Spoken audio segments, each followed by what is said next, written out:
Hello there. Welcome to a very belated stats vid. I've been trying to talk to the various tournament software organizer people about sorting out some APIs because I had a brief online chat with Matey Boy who's got a very similar. So it's where he's doing like individual player rankings, I think. What's his name? It's just flown off the top of my head. Australian chap, really nice. Anyway, he's got API access, which I've previously asked BCP about, and they said they don't do. So I'm not entirely sure how. Anyway, so I've been asking around to see if I can do that because I'm sure I can figure out how to code them. I mean, it's not that difficult, and it can't be that difficult. So once I've got that, I should be able to just get the data to like just report straight on my website, really. But like he does, and I've forgotten his website as well. What is his name? I've got Don Cheadle in my head, and it's not that at all. But anyway, don't know why my brain's offering that name, and it's anyway. So this video, I thought I'd just go through a few like results and lists and things, and oh, that one doesn't work.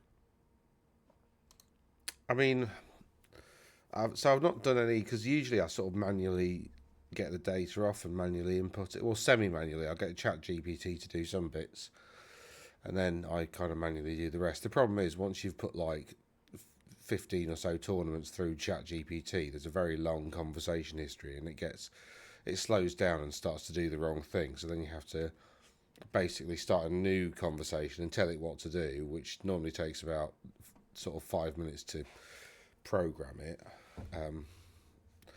And then you can start feeding it data, and then it's normally okay for another like 15 minutes to half an hour. So like it's a bit of a pain. So anyway, so this is Warhammer the Old World Winter 2025 League, which took place in Canada. Oh yeah, and also I've looked through the results. There's nothing that I think would change in terms of like overall results. There doesn't seem to be anything that would massively change the meta. It's not like Skaven are suddenly cropping up in the top half all the time. So I'm reasonably comfortable with waiting for a response. But I mean, if I don't get one or they say no, I'm just gonna have to spend like lovely, thank you. Just gonna have to spend like a few days, a few days scraping all the data. But never mind, it's all worth the effort, I think. Anyway, Scott won this. Well done, Scott. And no submitted lists. Okay. But yeah, Dwarf Mountain holds. That will. So BECP has now started reporting subfactions. As you can see here, there's a Heralds of Darkness. So that Dwarf Mountain holds will be a Dwarf Mountain holds list, not a Royal Clan. Now, Royal Clan are doing quite well. So I really would have liked to have seen that because there might be some interesting things in there. But anyway. Any Scotland Old World League took place on January the 3rd in Aberdeen, in Scotland, and it's one of those sorts of things. So let's ignore that. Warhammer the Old World GT Def Con took place in Östergötland. I think in Sweden.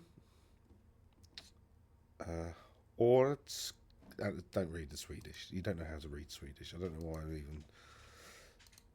I just know that kind of A with a dot over it is like a or sort of sound, isn't it? If I'm right. Anyway, well done, Peter Edvardsen and David Eck. His name's come up before. I think Peter has before as well. And Christopher Vester coming in third with Orcs and Goblins. There's an Exiles list here, so let's have a look at that one because Exiles lists are quite interesting. And of course this is a GT, so Orc and Goblin Tribe, so that won't be Nomadic Horde, which has been doing quite well.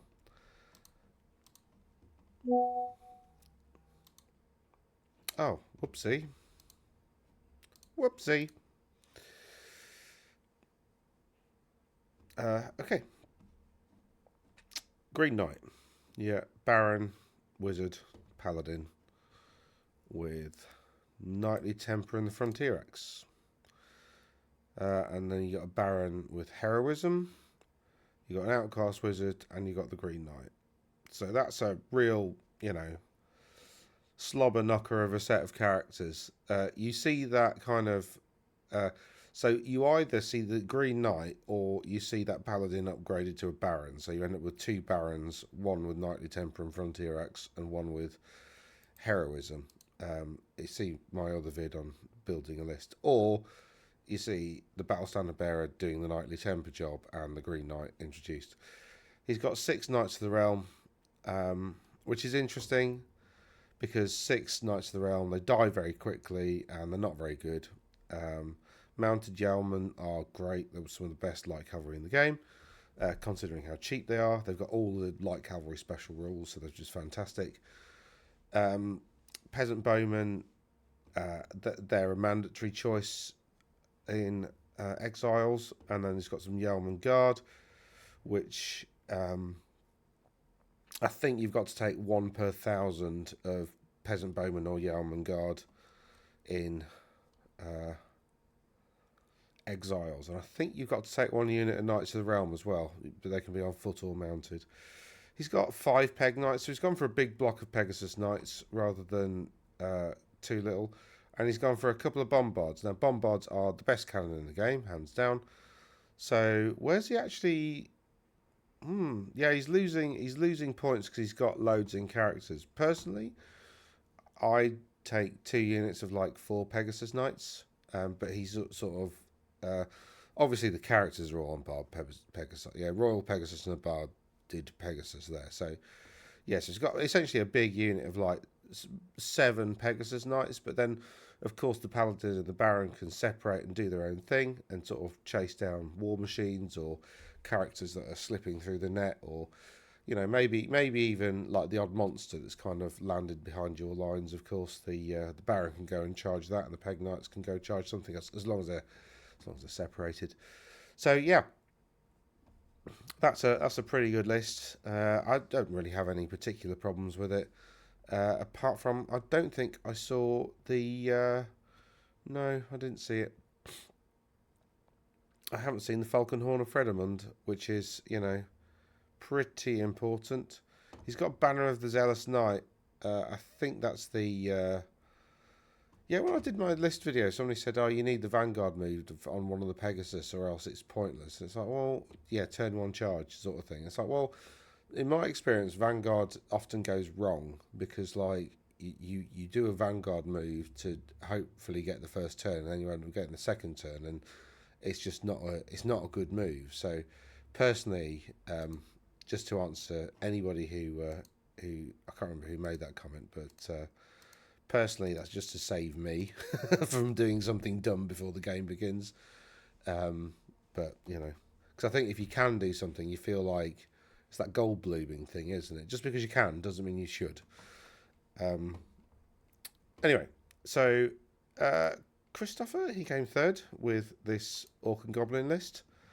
Black Orc War Boss, Wyvern, Trolleyed Trousers, Night Goblins, Orcs, Black Orc Mob, Night Goblin, Fanatics, 2 Bolt Throwers. Yeah, why not? They're cheap. Stone Troll Mob, just with 1 Stone Troll. Presumably that's to like hang around the war machines and just sort of get in the way. Mangler Squigs are great. I was a bit dubious about them to begin with, but now they've sorted out random move. Random move is so powerful now, and 3d6 random is just fantastic. And then he's got a Troll Hag, which I absolutely hate the model. Just makes me feel sick to look at it. Not actually too many Fanatics, just the 3 Fanatics, a sort of reasonable amount, and no, I don't know how this list actually works, to be honest. Because where did the Orc Big Boss and Weird Knob can't go in the Black Orc mob, can they? I thought only Black Orcs could join Black Orcs, but then again, I'm not sure. Huh.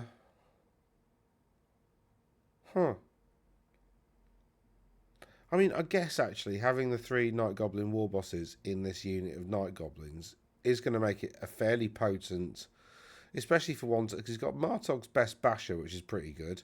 He's got a Sword of Might. Don't know why the Great Weapon as well, because you've got to use the Sword of Might. But anyway, Sword of Might and Walloper's One Hit Wonder.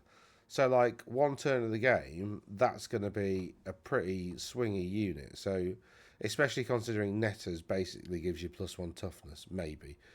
I mean, it doesn't. It reduces the opponent's strength by 1, which is, in effect, +1 toughness, but whatever. So, on a 2+, if you roll a 1, your opponent is... No, you, the Night Goblin unit, is -1 strength. So, you know, it can be pretty terrible. But I don't think that's going to affect Walloper's One Hit Wonder, because I think that hits with strength 10 or something, doesn't it? It's a very, very good magic weapon, but only for 1 turn, obviously. So, yeah, that's not a terrible list. I quite like that one. We've got David. It's not optimal, though, which is important. David Eck has got standard Tomb Kings. He's got Dragon, level 4 on a steed with the Ruby Ring of Ruin. David, pardon me, hasn't gone for the traditional Armour of Ages here, which is quite interesting. So he's obviously spending his points elsewhere. He's paying core tax here with this kind of stuff. Why are they here? Sepulchral Stalkers, you tend to only see... I can't remember whether it's them or whether it's the other ones. But anyway, you tend to only see these in Mortuary Cults lists, because when they do the From the Beneath the Sands thing, they can pick a unit within like 10 inches, and that unit's then got to take a number of initiative tests equal to the unit strength of the unit. So if you've got like 3 of them, that's 9 initiative tests, and for each one that's failed, a model is slain. But that only works on regular and heavy infantry. Not cavalry and not monstrous infantry, importantly. But still, it's pretty effective against everything other than ogres. Sorry, Dean. And then he's got a big block of archers. See, yeah, he's got 4 bow shabty. They're good. A couple of tomb scorpions. They're good. Necrosphinx. This is a pretty standard like slot of rare stuff. You want all 3 really. The Screaming Skull Catapult is just another leadership debuff, which means you're more likely to get your mega Casket of Souls magic missile rather than... So basically the Casket of Souls, it's got a magic missile thing. The main thing that it does, it's got a bound spell that's like an 18-inch bubble around it. And whilst any of your units are within that bubble, they're -1 to hit and they have a 6 at ward. And everything has at least a 6 at regen as well. So that massively increases the survivability of your army. It's -1 to hit for anything.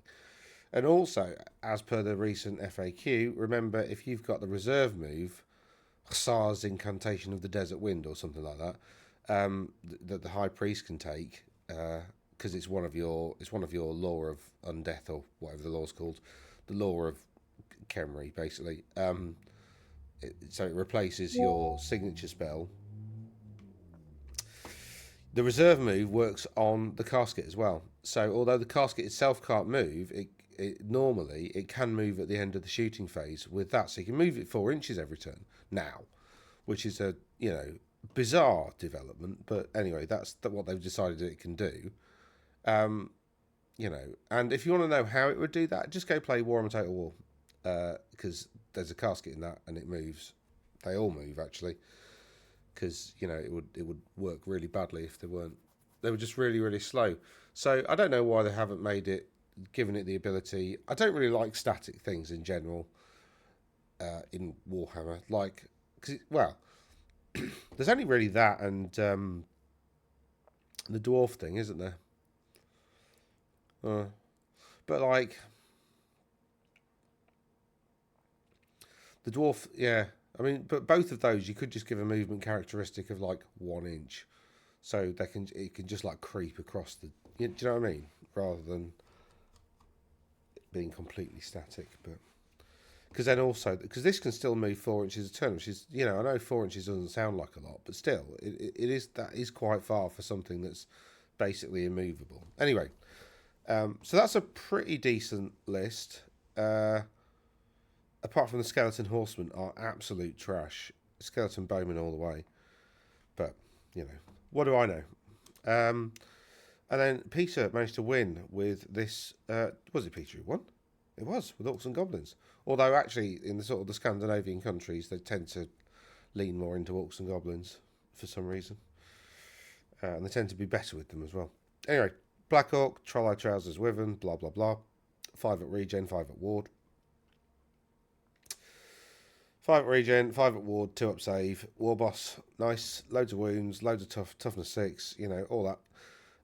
Level 4 weird knob, level 4 odd knob. Now, I heard, I think it was actually Rob from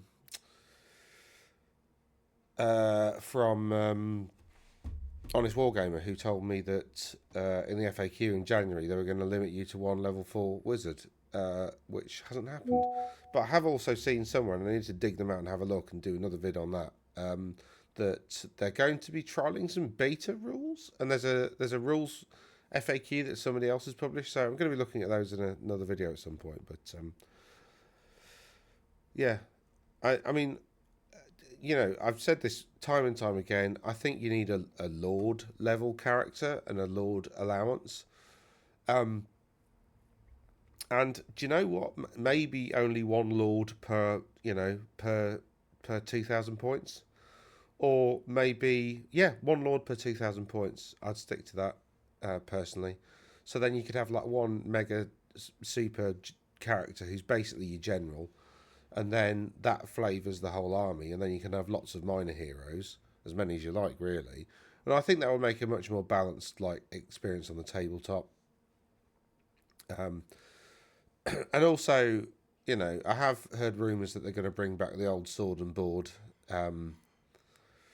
rule. So if you've got a hand weapon and a shield, you get +1 save in combat, which works thematically, but then I think that leads to unbalance quite significantly in favour of factions like Dwarves and Chaos. So, for instance, your Chaos Chosen, you know, having a 2-up save in combat, you know, and a lot of Dwarf troops would then have a 2-up save in combat. Just seems a bit much, But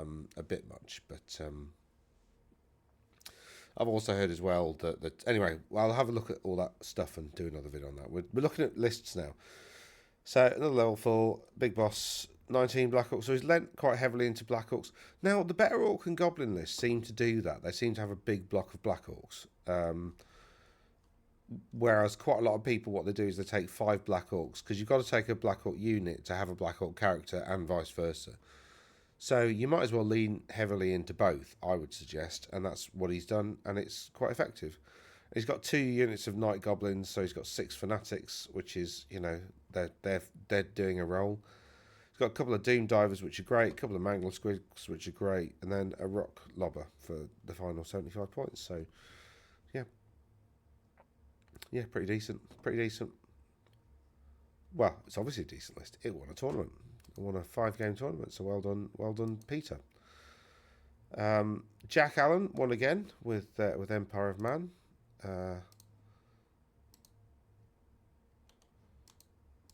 So this is Square Base Extra Large Mega Battle Weekend, which was, I think, a 3K tournament, something like that. Yeah, 3K tournament. Rob doesn't think 2,000 points is the answer. He doesn't know that it isn't, but this is Honest Wargamer. I saw a video with him when he was talking about, like, you know, we don't even know what the points limit should be. Maybe 2,000 is the wrong size. Yeah, maybe. Because, you know, I've played a few 3K games, and they seem to take roughly the same amount of time as a 2K game. When you get over 3, stuff starts to slow down a bit. But 3K, you can normally... I mean, I've got a hunch that the right points limit is about, like, 250. Maybe... It's not. I don't think it's 2,500. Seems a bit too much, particularly for some factions that have to spend like higher levels in their core quotient. I think 2,500 is is a bit much for them, really, because it just makes it a bit more difficult. Because then they've got to find, like, you know, rather than 6. I know that extra 100 or whatever points doesn't seem like a lot, but it is actually if you're. So really, what you want is a 2,000 point list, but with a few extra points, just to essentially upgrade a few things. Because normally, what I find when list building is you get to 2k, you've bought all the units that you want, but they haven't quite got all the items that you want. And I find that, oops, sorry, I find that quite universally across all when you're building a list for any faction. So I reckon like I said, 250 or maybe 300 would allow you to buy that extra thing that you want, and fully kit out your units. And that would and that would allow you to have like a, rather than having a list where you've made a lot of compromises to kind of pull it together. I need to run a tournament basically and try some of these ideas out. Anyway, let's go back to this. Jack came third with Ogre Kingdoms. I think Ogre Kingdoms are quite good. I need to take them again to a tournament, because the last time I took them, my list was rubbish and I totally cocked up. He has got 8 Mournfang Cavalry, and I bet these boys did most of the damage. Iron Blasters are fantastic. This is 100% the right move. He's gone almost max in on the stuff that's really good. Core units, he's paid the core unit tax more or less. Well, he hasn't, because it's 750. Saber Tusks are, I think, really good, and he's got a load of Iron Guts, who are also pretty good. And and having more points has allowed him to give all of his champions more or less stuff like Demon Slayer scars, which are really effective. He's got the Cannibal Totem and the Rampaging Banner. They're really useful. Dragonhide Banner I'm not so sure about, but anyway, you got the spare points. And he's gone for characters on foot, because I think that's the best way to... If you go for the characters on the monsters with ogres, they just get challenged out and they're just ineffective. And actually, the monsters in Iron Guts the rules are honking. They're absolutely awful. So, I really don't like them. But actually, the Iron Blaster and the Scrap Launcher are both very good. Because essentially, they're kind of, especially the Iron Blaster, because it's basically a cannon, maybe even a great cannon. But it's mobile, so it's on a chariot, so it can move around. It's also super reliable, sort of, in that essentially what tends to happen is you get to like turn 3 or 4, and then it misfires, and then the cannon's inoperable for the rest of the game. But then you've actually got a really effective heavy chariot. So you can, on average, shoot your guns for like 2 or 3 turns, and then you've got a really good heavy chariot with a massive ogre and a huge rhino basically charging down, and loads of impact hits at AP2. And so actually, Iron Blasters are great. So yeah, that's a good list. I'm not surprised it did well.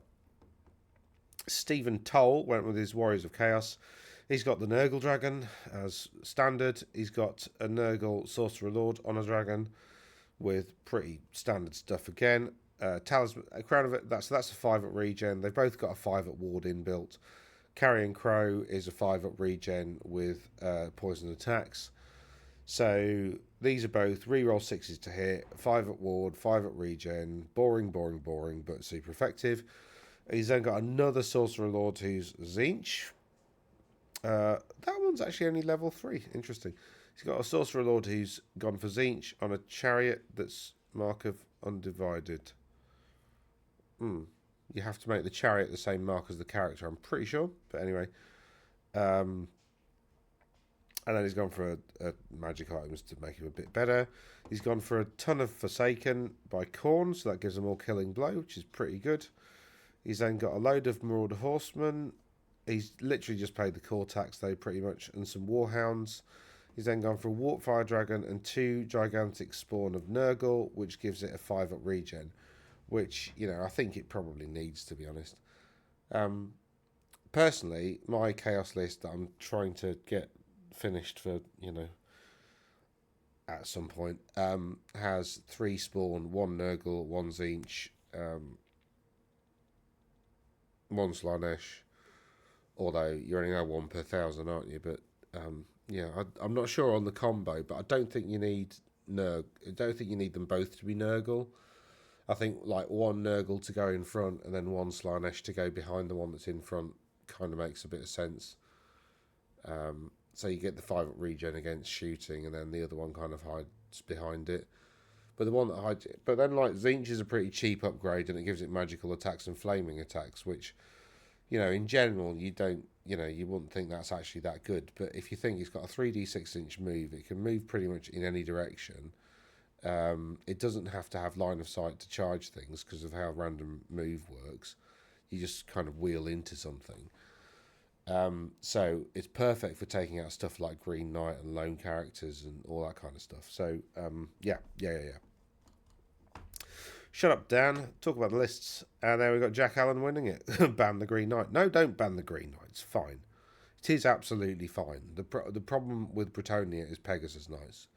Green Knight is not a problem. If you go into a tournament, you know you're going to have to deal with it at some point. So take something that can kill it, right? It's very simple. And you do see that across the more successful lists, in that they've all got like the Goblin units we've seen. You see a Goblin war boss with a magic weapon, and that would allow somebody to, you know, have a plausible chance of taking out the Green Knight. Anyway, General Griffin stuff. General Griffin. This was before the book came out, wasn't it? Level 4 Wizard Lord. General with the Dragon Bow and a Ruby Ring, and on foot and great weapons, so he's going to sort of dance around the back lines and you know, do a bit of shooty damage. We've got some blunderbusses there. Knights, archers, 3 cannons, 3 hellblasters, and a steam tank. Yeah, this is all the good stuff from Empire. Well done, Jack. You've taken all the cool things and won a tournament with them. So, yeah. It would be interesting to see what his choices would be now in terms of like knightly orders, because I think that can add quite a bit to your knights. It'd be interesting to see which direction, because Jack's he's like one of the best players in the world. So like it'll be interesting to see what direction he takes Empire in now that they've got a book out. So can't wait to see that. So that was Square Base Extra Large Mega Battle Weekend, which you know, obviously went off without a hitch. Andy Ransom getting 3 draws again. I've played against him. He's a lovely bloke. He's got another channel called Andy 2D6 or something like that. Go check that out. But yeah, he seems to be very good at drawing with dwarves. One day he'll just win all 5 and he'll end up winning a tournament. One day. This is Gamescape's North 2,000 point whatever. Brett's Errantry. Errantry coming in a sec. You don't see very many Errantry at the moment. So we've got normal Bretonians with stuff. A prophetess with illusion and ogre blade, so she's trying to get... Now, the rule behind... Sorry, I'm just going to go get my coffee. Bear with, dear listener. Oh.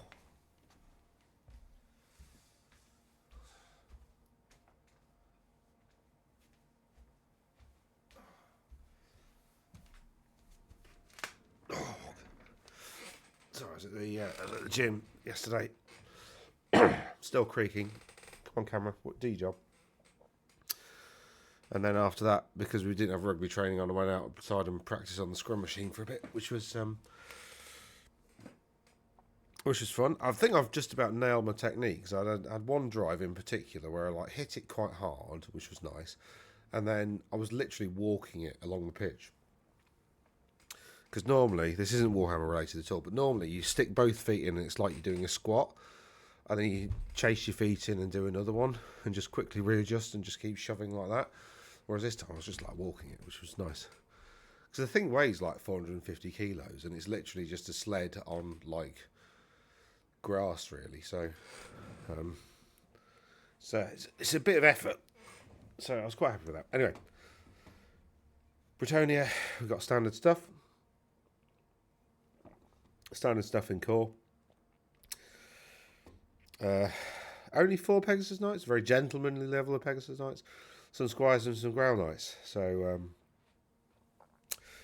ooh, what's wrong with that coffee? It's a bit tart. John came in second with the Errantry Crusades. Right, what's he gone for? Heroism and Duel. Gauntlet of the Duel means you can't refuse challenges against him. And I think Syrien's Locket, is that the one that allows you to reroll hit rolls in a challenge or something like that? And the Gromwell Great Helm is like, it's +1 to your save and something else. Reroll ones to, yeah, it's +1 to your save and reroll ones to save. Yeah, that's it. And it's gone for the Virtue of Heroism, which is killing, well, it's the old, what was it called? Heroic Killing Blow or something, but it's Killing Blow and Monster Slayer. So that's good. Pardon me. We've then got a Paladin on a Barded Pegasus with the Virtue of Duty and the Gauntlet of the Duel again. We'll have the Prophetess, level 4, Ruby Ring. Yep. Oh yeah, the thing that I was going to say about the last list. Yeah, so the assailment rule interacts with the damsel rule quite interestingly, in that damsels can still cast spells and they count as being in the fighting rank, which means they can technically still cast assailments without risking being hit back, which means you've got a unit of whatever knights that can do 2d6 hits with the Ogre Blade, which is that's really nasty rules as written, and I don't think rules as intended, but maybe it was. I don't know. The Bretonians have a lot of tricks that are going for them, which is why they're doing so well.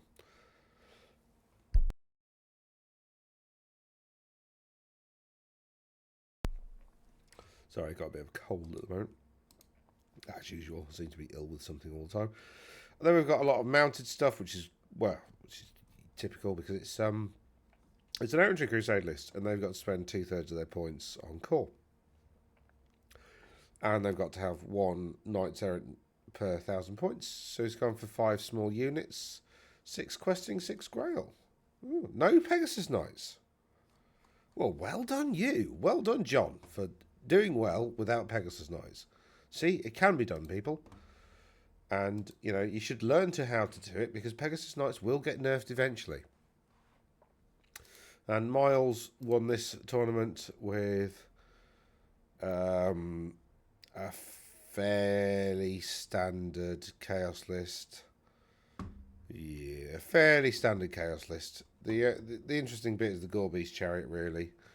And to an extent, the Chosen Chaos Knights, you don't see them doing in the top lists nowadays because they're a bit rubbish. Only having 1 wound, 2 up save and 6 up ward looks good on paper, but they're so expensive. So losing 1 to like bows is just really painful. So that was that. Knoxville Old World League season. Oh, only 2 games. All right. Tri-City Slam, which took place in Pasco, Washington. State Big Brain Gaming's first ever Old World event, was it? And Dark Elves won. Roger Allcroft, seen that name before. So Justin Burton, Dark Elves again. Oh, is this the place where Dark Elves keep winning? Yeah, I think it is. There was a tournament somewhere, I think it was Washington actually, where the Dark Elves doing quite well before. Skaven coming the 4th. Well, we've got to look at that one. Right, go away you. So we've got a Grace here on foot, level 4, Ruby Ring, blah blah blah. Warlock Engineer, which is so he can take some Scryer stuff because that unlocks things basically. That's an unlock character. You can upgrade it to be like up to a level 2, but he's not done that at all. And then we've got, I typically give the Warlock Engineer, when I've been writing lists anyway, I give him there's a magic missile thing that's like Ruby Ring, but slightly better and Skaven-y. So, yeah, I think that's a good choice, because then the Warlock Engineer feels like it's doing something, not just unlocking other things. And he's gone for a BSB Skaven Chieftain, which is useful. Again, Cautious Shield works quite well for that because it gives it, you know, +3 to his save, so he's got a 2-up save in combat. But it is two-handed. Cool. He's got some clan rats with a rattling gun, clan rats with a warp fire thrower. Be interested to see how the warp fire thrower got on. He's gone for a couple of units of giant rats, globadiers, Jezzails, gutter runners. Gutter runners, I think, are the cheat code really for Skaven, because they can throw out so many poison attacks. They are, however, quite expensive. So, you know, maybe less is, I don't know. Rat ogres are awful. I'm not sure how they got in there. Doom wheels, I think, are actually surprisingly quite good. I think like the rare for Skaven is probably 2 doom wheels and an abomination. But a lot of this stuff you can't buy at the moment. So, double dragon, no wood elves. Okay. So he's gone for a double dragon. Black dragons are the best dragon in the game, hands down, because their breath weapon is just so good. And yeah, he's gone for the Pendant of Calith on the Dreadlord, which is the one where you got a 5-up ward normally and a 4-up ward against strength 5 or higher attacks. So normally a 4-up ward on a dragon like a level 9. It's just horrible. He's then paid the core tax with some rubbish. He's then got some blackguards with the Banner of Hargoneth, which gives them extra AP or something like that. And he's gone for some sisters.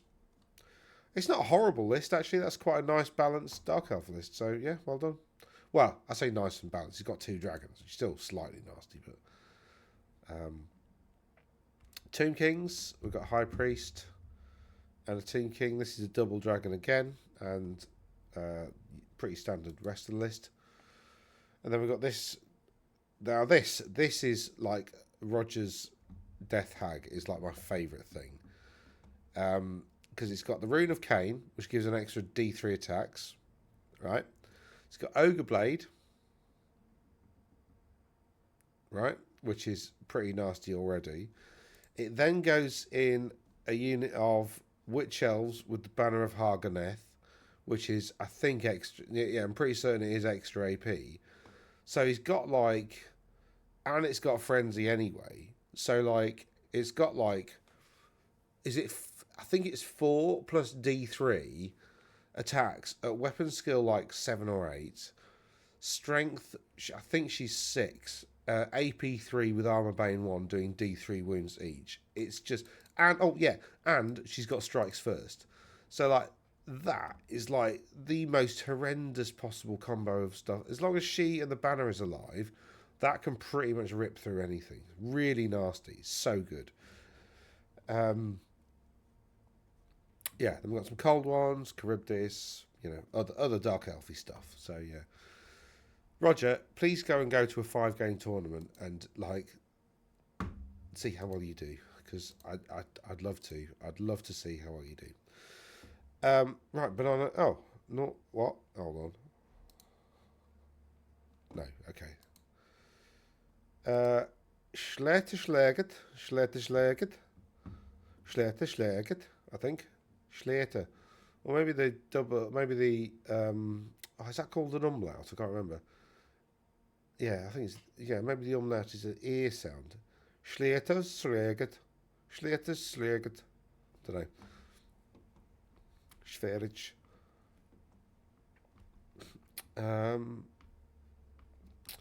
Anyway, Schlettens. Stop it. Right. Look at the lists, damn it. Stop trying to pronounce Swedish. You don't know how to pronounce Swedish. Don't know how to pronounce English, it seems, either. Jonas came in third with Orcs and Goblins. Troll Horde came in second. And Nomadic Wild. See what I mean about greenskins in Sweden? They just seem to have an affinity for them. Right. So this guy came third. Well done. He's got a night guard with troll trousers and a giant cave squig. So, yeah, okay, that's interesting. So this is the one with the 5-up regen and the 5-up ward. It's a giant cave squig war boss. Okay, fine. That's quite nice, actually. And then he's only got 1 unit of Fanatics, a couple of Doom, and a Ragnarok. So that's quite an interesting characterful list, actually. Proper, like, old school goblin-y list with a unit of big uns just sort of lurking. Yeah, that's a proper old school goblin list. So like mixed goblins. So well done, Eunice. I like that list. That's nice. Detail. Ugh. 2 troll hags. Have I told you I hate that model? A bone grinder giant, which I think are pretty good. And a couple. Oh wow! So he's got a bone grinder giant, 2 giants, a load of trolls, and a couple of troll hags.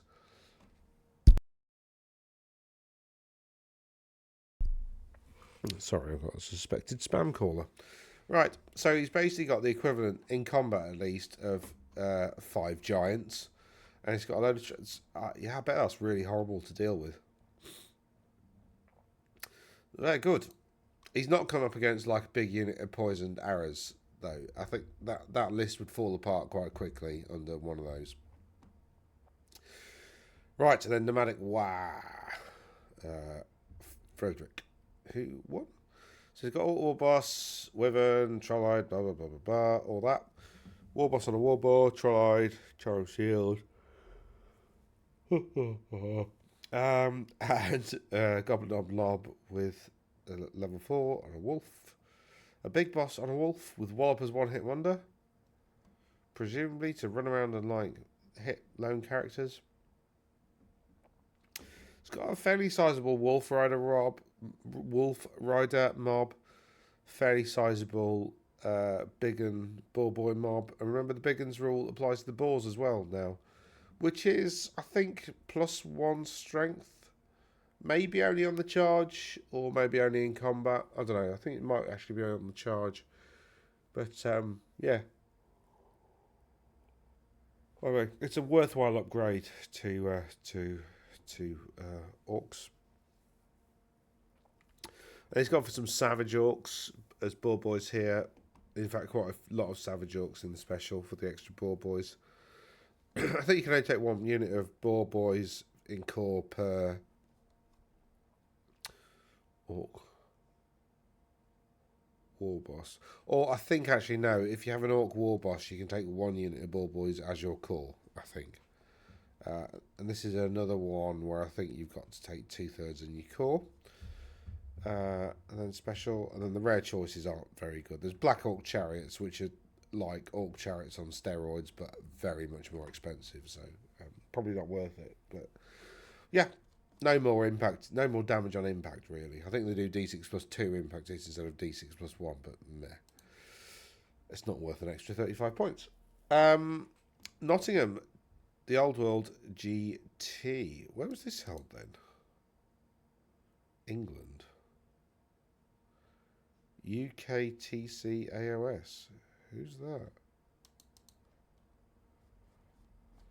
12 people done it for a 5-game tournament. Wow. Well, let's look at the lists. I mean, I don't think they're going to be very interesting. I just get a sense. But there might be. Oliver with Tomb Kings. He's got a priest. He's got level 4 wizard. He's got the herald on a chariot. Good idea. He's got a Tomb King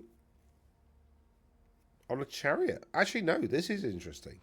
Then he's got some warriors, some chariots, horse archers, necro knights, a couple of tomb scorpions, casket, and a screaming skull. So I'm not sure how that did so well, actually, because there's no big thing. And how was it going to deal with a dragon? Like, I'm getting lucky with a tomb scorpion, maybe, but like, I don't know how that deals with the dragon, to be honest. Huh.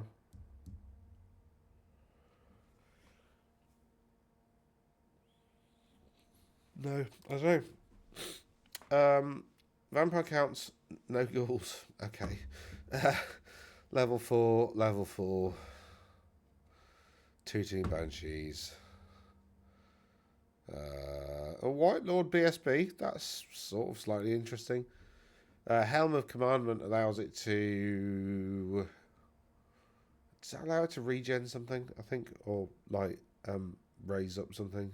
Arise! Oh, no, it's not Arise, is it? Invocation of Neakara. whereas the Nehekarans just call it Arise. Anyway, Graveguard with the Dragonhearth banner, which makes their regen 5 up instead of 6 up. Got a unit of zombies to res. Got 4 Vargeists. Okay. Or 5 Vargeists possibly. And then we've got a black coach. I don't think I've ever seen them. As I said, these lists weren't going to be interesting. I was totally wrong. They are. Well, how the hell does that work then? So he's got a big block of Graveguard. They're going to turn into 40. Right. He's got the Scepter of Donoro. Yeah, over here. So we can raise up 12 plus 3d3. Here. 12 plus 3d3 here.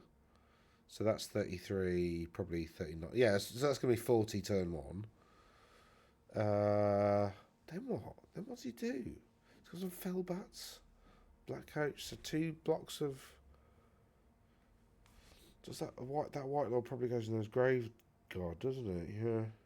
It's got a block of grave guard, block of zombies, Vargeist, black coach, fell bats, maybe? Really interesting. I'd love to know how that actually plays out and how that does. And I like the 2 Tomb Banshees. I really like Tomb Banshees as like little. I just wish they were a little bit cheaper, to be honest. I like what they do. Or I wish that there was some way of restricting you so you couldn't take Terrorgeists and Tomb Banshees somehow. But because I like the little wailing dirges that they do, but they're rubbish other than the wailing dirge. Whereas the Terrorgeist is actually pretty decent in combat. Although everybody says, "Oh, it's not that good. It's not that good as a monster." Every time, I've come up against loads of people who've said that. Then every time that thing's just slaughtered shitloads of my army without even screaming at them. So no, I don't believe you. It is very good. Anyway, Daniel Mashford, nice name. With some exiles, he's got a Virtue of Heroism there. He's gone for the Green Knight combo. Pretty much the same list as we saw earlier, I think. Knights of the Realm. Oh no, he's gone for more Bowmen, some Mounted Yeomen, of course. 2 units of 3 Peg Knights. Yeah, sensible. I like splitting them up. And then the Bombard, and that's the Vanguard banner. But like I said, I don't like it because I know that if I took it, I'd just cock it up. I don't like Vanguard moves for trying to do weird stuff turn 1, so no tar. Did I see... There's no horn. There's no horn of... which is like the most broken item in the game. Why won't you take it to a tournament? Weird. Right, this is Warhammer the Old World Tournament, which took place at Tithe Leeds. Is that Leeds? I think L2 is Leeds, isn't it? Oh, no, it's Liverpool. What's Leeds postcode then? Oh, this is Just Play, isn't it? Yeah. This is Just Play. So, Richie et al. Yeah. So, Edward Wright, James Hughes, Will Mott coming in top 3. Tim Vass with Empire. That might be New Empire, so I want to have a look at that. And Sam coming in 5th with. There's quite a lot of interestingness here. Right. Jay Hughes, where did he come? He came 3rd, so we're going 3rd, 2nd, and then interesting list. Mr. Hughes has Orc and Goblin, Warboss, standard, pretty much standard stuff, apart from the Sword of Might. Don't know why that's there. Got a Black Orc Big Boss. Just give him a great weapon. It's pretty survivable, and the great weapon's better than a Sword of Might, and cheaper. It doesn't have magical attacks, granted, but, don't always need that. Black Orc Big Boss, and an Orc Big Boss on foot, and then a weird knob. And then a big boss. So we've got a big unit of just a big unit of orcs. With only 2 fanatics. 2 units of wolf riders. 7 poor boy biggins. A black orc mob here. But why? Hold on.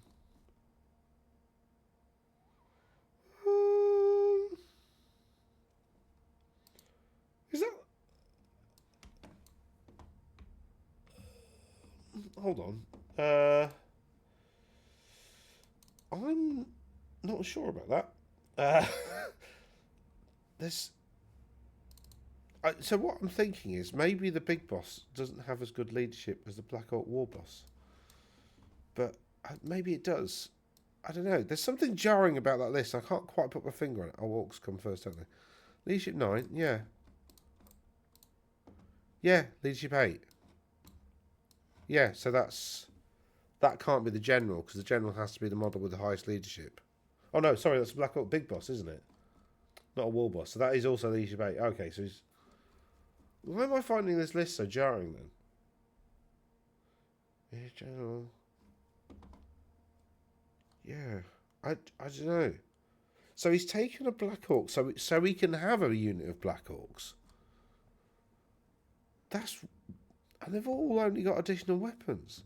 Like, one of the cool rules about them is that you can take like a load of shields to get shot at, and the shields basically die to shooting, and then they cease to be the majority model. But so typically, like with 18 of them, you'd have like, I don't know, 10 or 11 armed with shields, and they're like in the front ranks, and then they die to shooting, or like 5 or 6 die to shooting, and then the rest have like additional hand weapons or great weapons. Typically great weapons, because great weapons are great.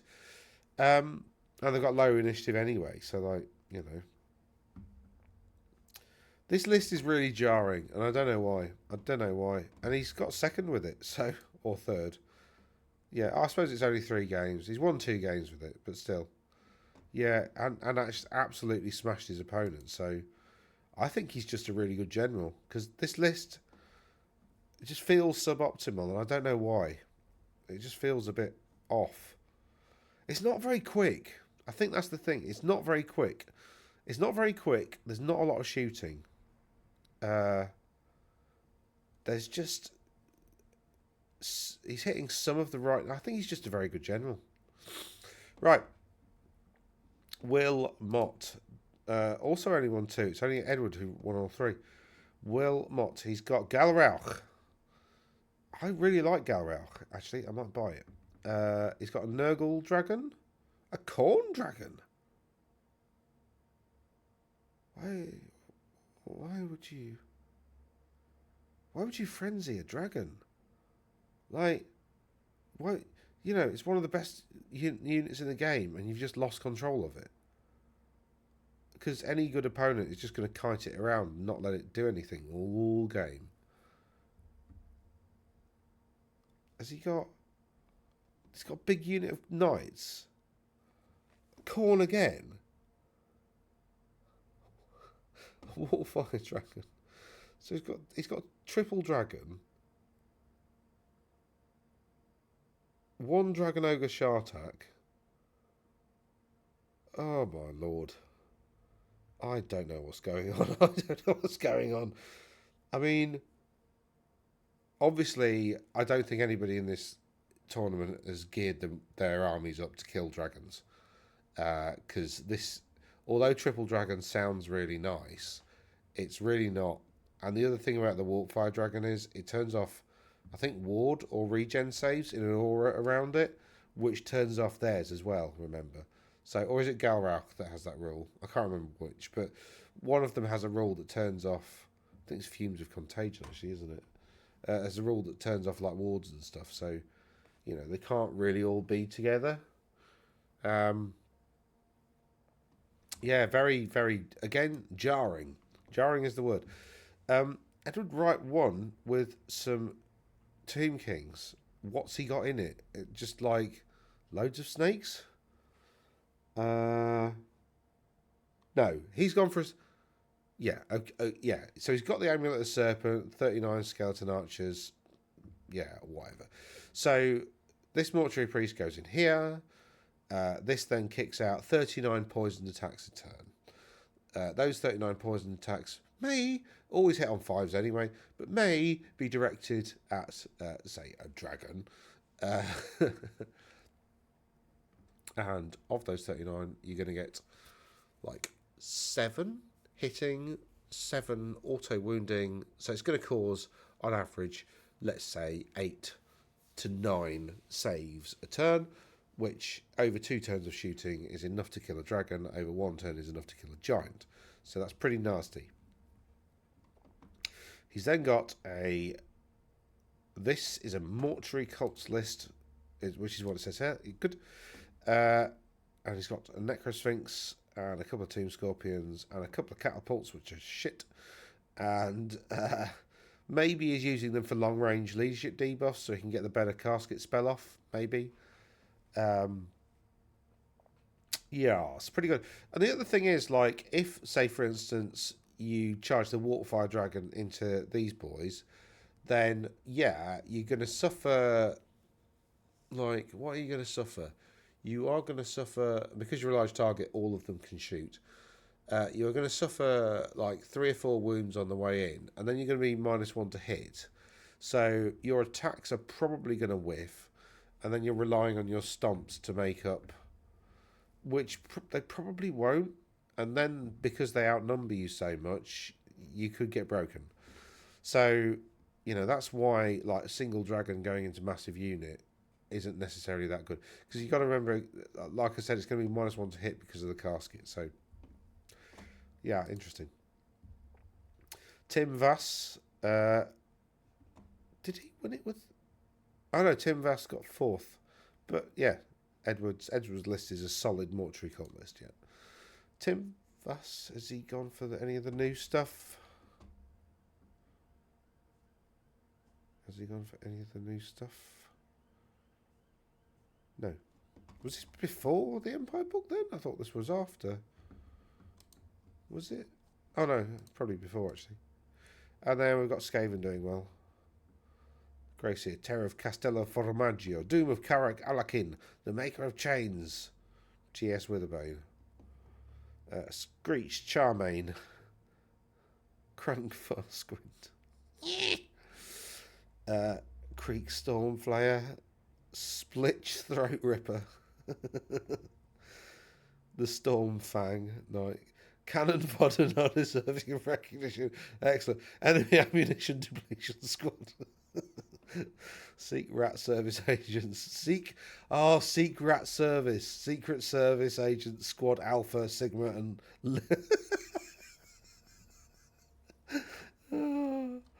Sam, legend. Clan Ratchet's Grand Day Out. Oh, legend. I love it when people name stuff. Brilliant. Yeah, gutter runners are great. Rattling guns are great. He's got... Yeah, I like this list actually. I'd buy that. I'd buy that for a few £100. Yeah, definitely. That's a nice list. I mean, yeah. Yeah, why has he got the Warlock Engineers and nothing? What are they doing, though? Just 2 level 2 wizards, is that it? Okay. Could you not get rid of one and, like, I don't know, something else and get, like, a... What do we call it? He's got a Warlord with the Fellblade. The Fellblade is such a good item. Yeah, it is such a good item. Actually, yeah, is that in there? I think it's probably in there, isn't it? Or maybe he puts it in the enemy ammunition depletion squad.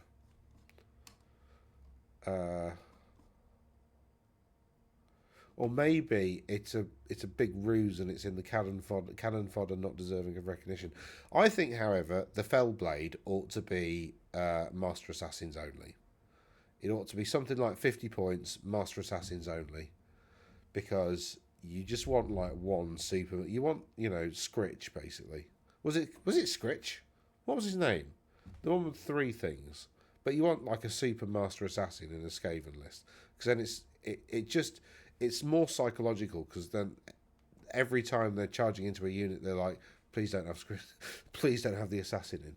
Whereas, like, now, if you say, haha, it's got the Assassin in, they're like, yeah, I don't care, my champion will kill it. Do you know what I mean? So it's just like, yeah, but giving the Fellblade would be pretty cool. So anyway, that's Just Play over in Liverpool. Bit of a weird venue. Nice downstairs. It's got an upstairs that's really hot. but it was in January, so it's probably all right. Right, January 25th, West Broward Boulevard in Plantation, Florida, in the United States of America. This tournament went off, which was Rafael Gonzalez coming in third with Beastman. Well done. Ray Ponce De Leon coming in second with Beastman Brayherds, and Robert Jelly coming in first with Mortuary Cults. So 2 Beastmen, previously doing very, very well last summer, have seen a bit of an absence on the tournament scene recently. I think mainly because they've got one list that works really well and everything else doesn't. Beast Lord, yeah, with fairly typical stuff. Typically, most of that stuff you find on a BSB. Anyway, but he's got a Doom Bull with, again, pretty typical stuff, and only a level 2 wizard, so that's odd. That's unusual. Low on points, Hag Tree Fetish and Dark Magic there. Got some Gores, Bestigores, Ungors, Dragon Ogres, and a Shaggoth. This is an unusual list, so well done, Raphael, for taking something that isn't like the standard list and doing something cool with it. Bestigores you don't see very often, largely because they're pretty terrible. But yeah, Ray Ponce de Leon has Doombull, Great Shaman, level 4. Pardon me. This is the list that you see. Big unit of Ungor for the Doombull and the BSB to go and hide in, and then loads of little things skirting around, and some gigantic spawn because they can take them too, and they are fantastic. So cheap, 170 points for what they do. Absolutely brilliant. So yeah, well done. And Robert Jelly has come with Mortuary Cults. He's got a level 4 Dragon, Mortuary Priests doing other things, Amulet of Serpents, massive unit of Archers, as previously described. Unit of Bow Shabti to do a bit more shooty damage, a couple of Scorpions, 2 Necrosphinx and a Casket. Absolutely hit every nail on the head there, Robert. That's good old Rob. Good old Rob. He's absolutely smashed it out of the park with his list and won the tournament, as expected. So well done. Here, New Year, same square base, took place in Jacksonville, North Carolina? Don't know. Austin Plutchuk. What's this? Ooh, yes. I don't want to look at that. First one, second one in Japan. Right. Austin Plutchuk came third with Tomb Kings, Dwarves in second by Brendan Aston and Matthew Pragdat of the Ordo Malleus, slipping into the alternate universe to play a bit of square base. Austin has some Bone Boys. He's got Tomb King on a dragon with Armour of Destiny and the Giant Blade. He came in third. Yeah. He's got a High Priest on foot with, yeah, pretty standard. I mean, Cloak of the Dunes is not so good, but yeah. I'd rather take the one that allows you to do res twice a game, once. It's not quite as good as the Vampire Count's equivalent Sceptre of the Noiro, but still, it's pretty useful being able to do it twice. Necrotect, you might want to put the Amulet of the Serpent on that and stick it in a big unit of archers. Just saying. He's got Tomb Guard with the Death Mask of Karnut, which will make it terrifying. And the Icon of the Sacred Eye, which I forget what that does. But yeah, big-ish unit of Tomb Guard, a couple of Horse Archers, a couple of Skirmishers. Oh no, Skirmishers and Archers. Yeah, fine. There's a lot of light stuff to get in the way there. And then a fairly... Oh no, these Ushabti have ritual blades rather than bows. So that's unusual. Very unusual. But well done, Austin. So not your typical, optimised Tomb King list, but still he's done quite well with it. So well done. King Grog the Grim has a rune of an extra AP, rune of burning attacks, rune of +1 attack, and I thought you could only have 4 runes on a weapon, 3 wounds. I thought that was one of the rules of 3, but maybe I'm wrong.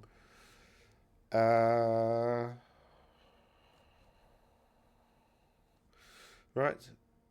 This is standard. So then we've got Grunny's Gift. Is that...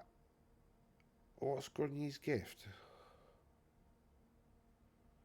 So we've got a Thane, we've got a King, and an Anvil? Maybe? Don't know. Yeah. We've then got Longbeards? He's changed the name of the unit, so probably Longbeards, probably standard dwarves. We've then got 3 gyrocopters, 15 hammerers, presumably, and then 2 units of Iron Drakes. Iron Drakes are probably the best unit in dwarves. So yeah, good.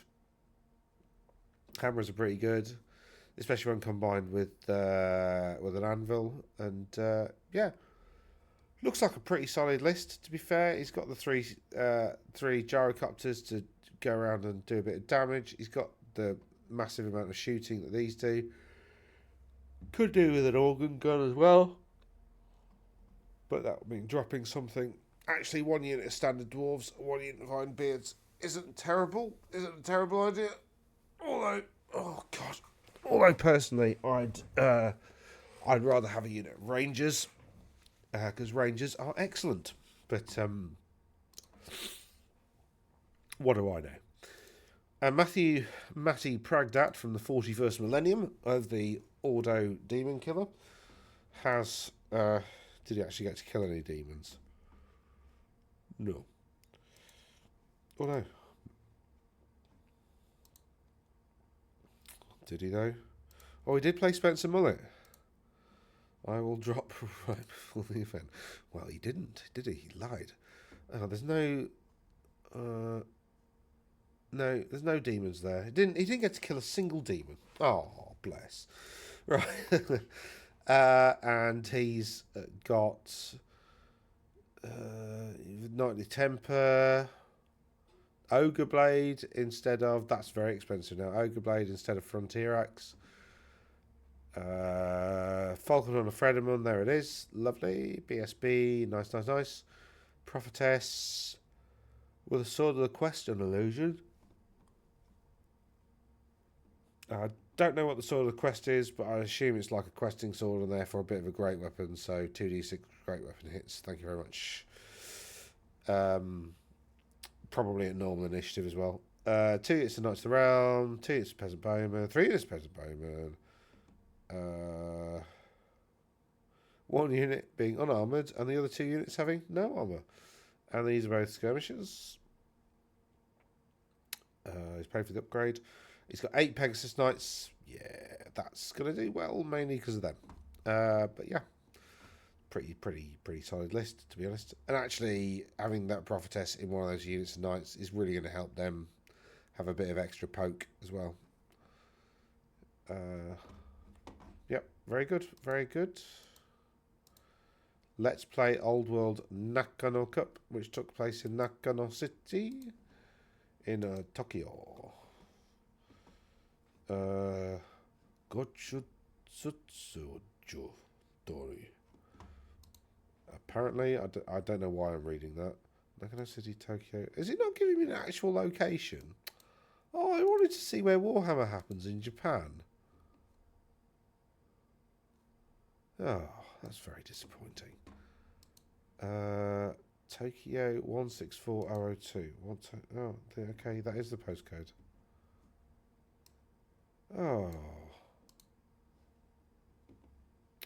Oh, there's no details either. Oh, how boring. Right.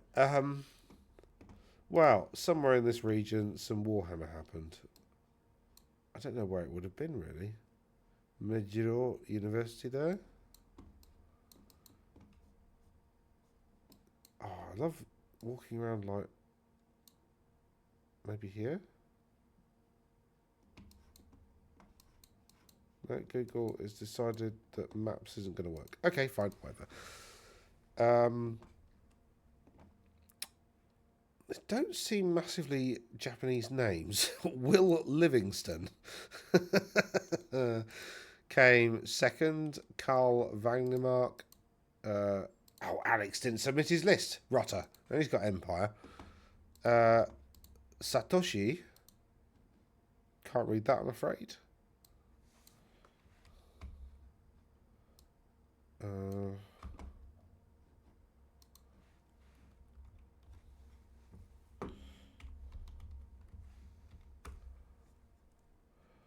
Jose Damura, maybe. I just love Japanese culture. Sorry, I'm getting a bit weird. Oh yes, and some demons. Excellent. I bet they were so well painted. Sorry, I'm getting really distracted. As usual. So we got some we got some wills with the Beastman. He's got a Doom Bull, Wargore, BSB, standard stuff. Bray Shaman level 4 on foot with the Bray staff and a Hag Tree fetish. He's got a Wargore. ×2 that do a bit more damage. Big Gore Herd, probably for all the characters to go in. He's got some Razor Gores to run around and be a bit of a pain. Some Ungors to do a bit of shooting for some reason. A couple of Gorgons are quite nice, actually, and some Dragon Ogres. So, yeah, well done, Will. Decent list. Not 100% your standard tournament winning list, and you've done quite well with it, so well done. Lizardman with Carl. I haven't seen Lizardman for ages. Where's Robbie? Robbie, what was his name? Robbie Susan or something. He used to take Lizardman quite a lot, but he seems to have... I've seen his name crop up for a while. Anyway, we've got an Old Blood and a Carnosaur with the Armour of Destiny, which is a full plate in the Fort Ward, maybe, I think. Which is it the Fort Ward one? I think that's the really expensive Fort Ward one, isn't it? And wow, my wrist has started to become very painful for no reason. The joys of getting old. Then we've got a Scarvet, level 2 Skink Priest, and some Scorch Warriors, some Skink Skirmishers, which I think are fantastic, because I think they've all got poison attacks, and the amount that they can kick out is unbelievable. And 2 Bastillodon, which are so much less survivable than you'd anticipate. They've like got a 3-up save, which is okay. I mean, it should be 2-up, whatever. They've got a 3-up save, but then they're only toughness 5 and they only have 4 wounds. So, like, they die really quickly. And then some Croxigor, which are pretty great. I still need to build more. I've got so much to do. But yeah, this is a pretty good list, Carl. Well done. I quite like it. And actually, I think not taking a Slann is the right move because they're large targets. So they just get shot to hell. Like, really. You can make them ethereal, but then, you know, it's just one magic missile and they're dead. They're not that good. The Slann need to, like, have the ability to join a unit of Tomb Guard or something. Well, that's the other thing you can do with them. You can stick some Tomb Guard near them, which protects them a little bit. But, like, Tomb Guard, other than that, aren't very good. Ginger Odin, Warhammer. What? Where's the other 2 lists? Oh, yeah, Alex didn't submit it. Rotter. So, well done to those chaps. Yeah, please let us know where that actually was. Because, anyway. Ginger Odin Warhammer. We've got a few more to go. Where is this? Sutton Veeney. Where the bloody hell's Sutton Veeney? Oh. Google Maps is going weird. It's all the way over there. It's near Froome. Got some friends who are from Froome. Not Frome. Froome.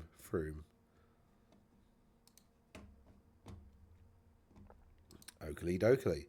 Right. Adam West with Dark Elves. I wonder if it's that Adam West. Not the Batman Adam West, but I've met a chap called Adam West on my travels before. Edward Milton. I'm sure I've met him as well. Luke Humphreys.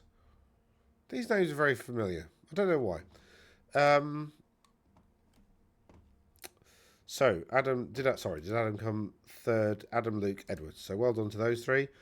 And everybody else was turning up, but mostly these three. So Adam's got some Dark Elves. Has he gone for double dragon? No, he's gone for level 4 sorceress there on a steed.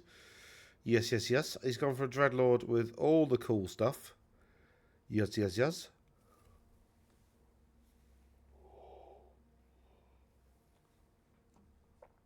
He's gone for a master. So he's got a BSB.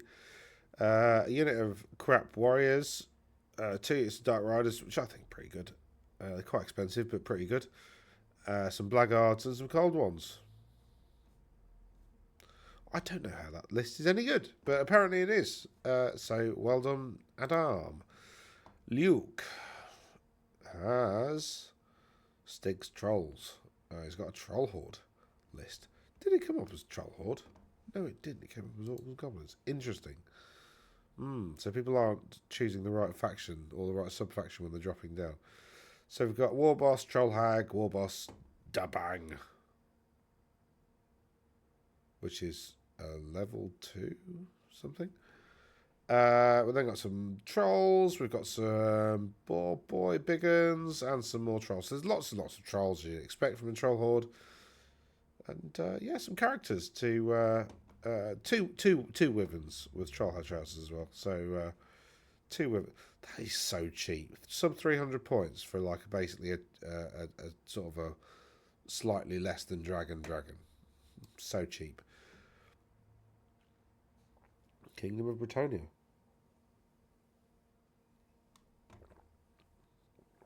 Didn't Edward win? He did. I told you, Elise Ducard is brilliant. I really like her. Just nobody seems to take her. He's got another prophetess as well. So he's got double prophetess, paladin with all the stuff, duke with that build.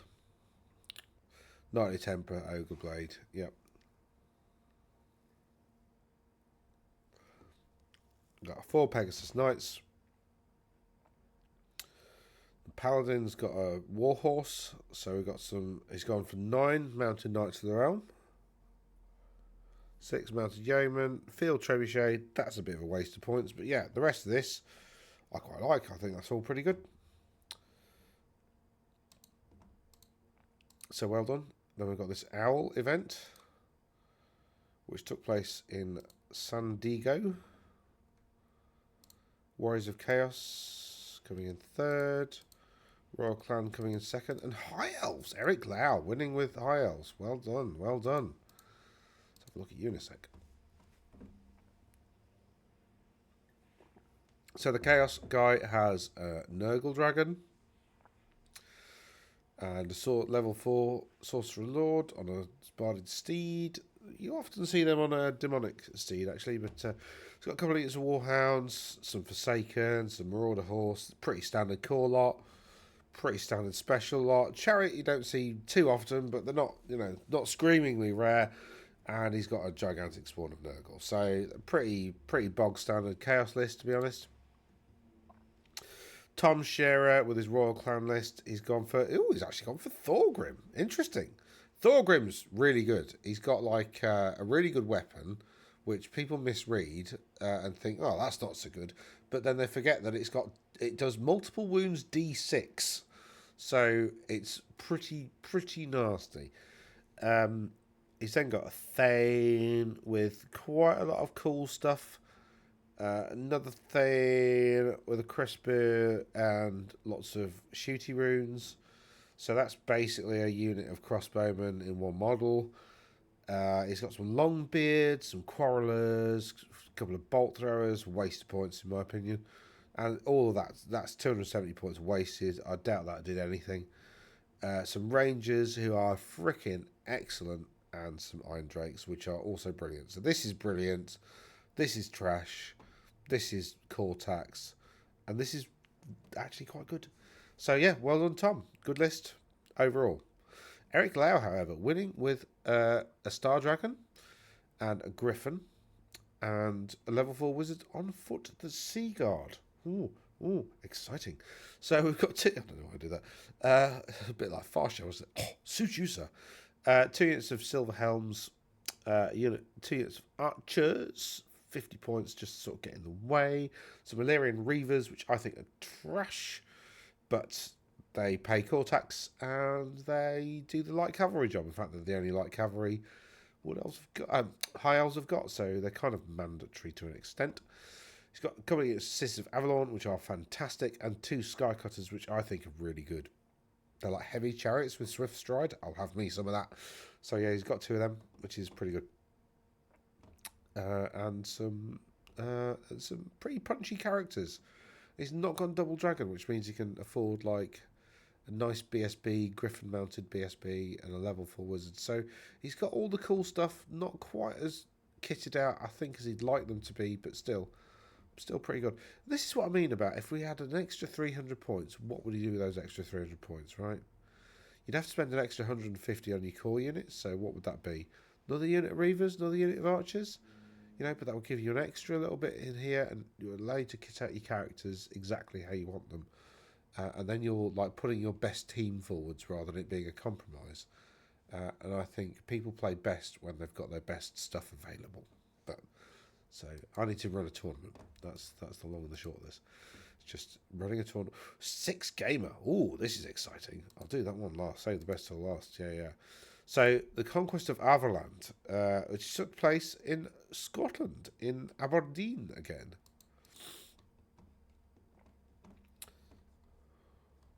No, it took place in Keith.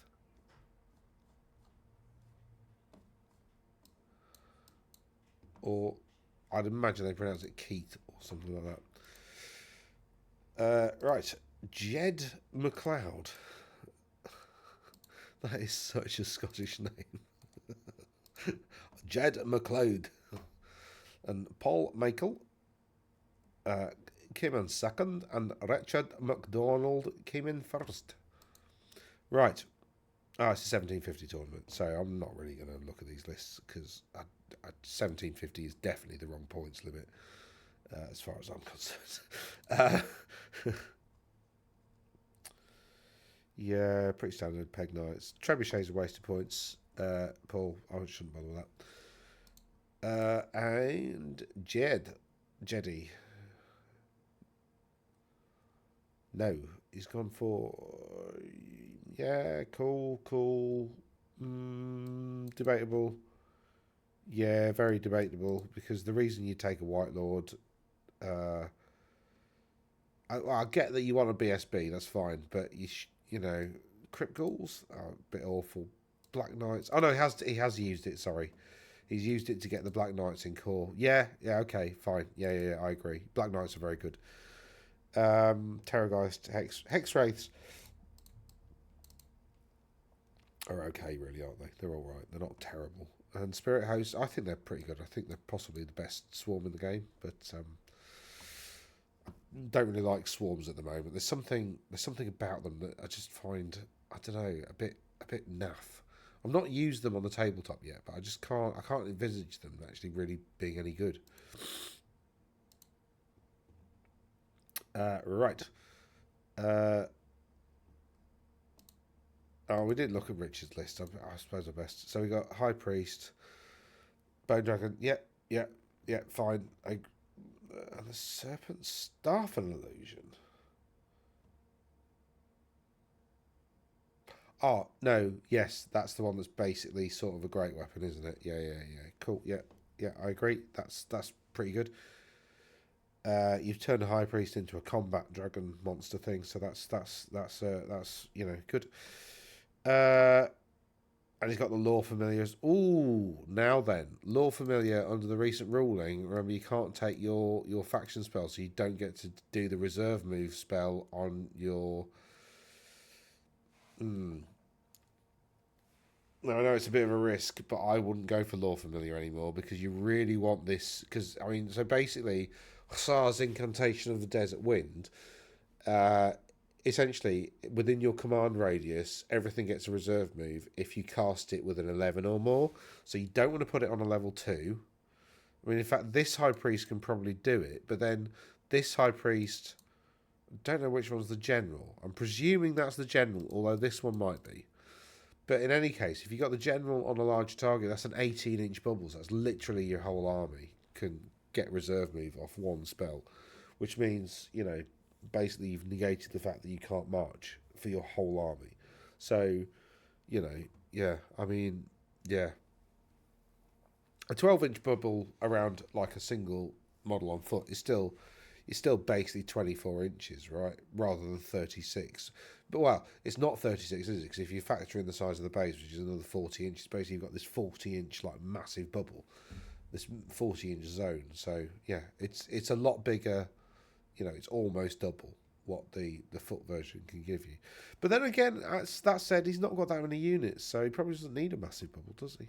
Yeah. And he's got Tomb Swarms for the extra to cast. Again, I just don't like swarms. There's something about them.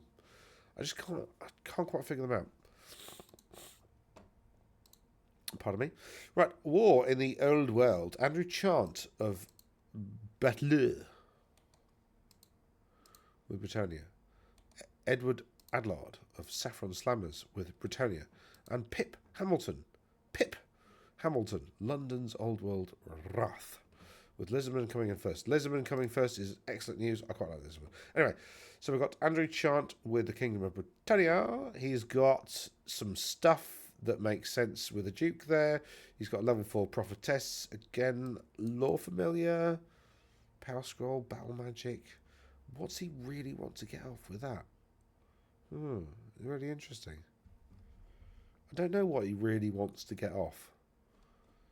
So the reason you take a Power Scroll is because you've got like one, and a lore familiar is because you want to pick a spell in a lore that you 100% want to get off because it's going to change the game, right?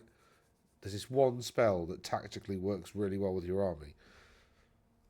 Or maybe he's just taking it just because 2 units of 3 Grail Knights, that is smart. I really like small units of Grail Knights. Little sort of bullets to punch holes through things. Because remember, it's actually only 2 models wide. Really, really manoeuvrable. Because of a little three-man lance is brilliant. And does loads of attacks. They can all challenge things. So actually, one of these can quite happily hold up a dragon for 3 turns. You know, and allow somebody to get around it. He's got some Battle Pilgrims as well, so they're unbreakable when they're near the Grail Knights, basically. So, yeah, so he's got these little bullets to punch through things or hold stuff up. He's got this that's basically it's only 18, but it's still 18 is still, you know, relatively difficult to get through. And I think the unit gets the blessing if it's got the reliquary. However, the rules as written for the reliquary is that only the reliquary gets the blessing itself. The Battle Pilgrims do not.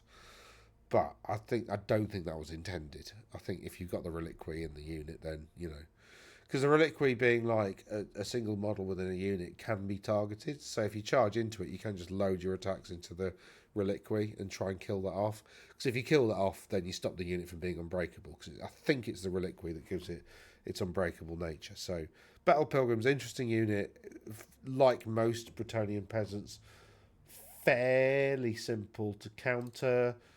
Let's have a look at the rules. I'll just go through it because I don't think I've been through that recently. Close infantry. Here we go. So yeah, if you look at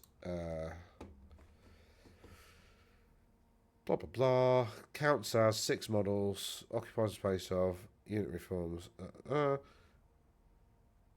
Oh, sorry, no, you can't target it. No, I'm being an idiot. Yes, the Grail Reliquary cannot lose any wounds whilst any Battle Pilgrims remain. Only ones under. The Grail Reliquary counts as both a standard bearer and a musician, so not a champion, so you can't challenge it. Whilst the Reliquary model itself was in 12 inches of. Didn't it? Yeah, so if you see here, Battle Pilgrims, Close Order, Hatred, Everybody, Levy's Presentry, Stubborn.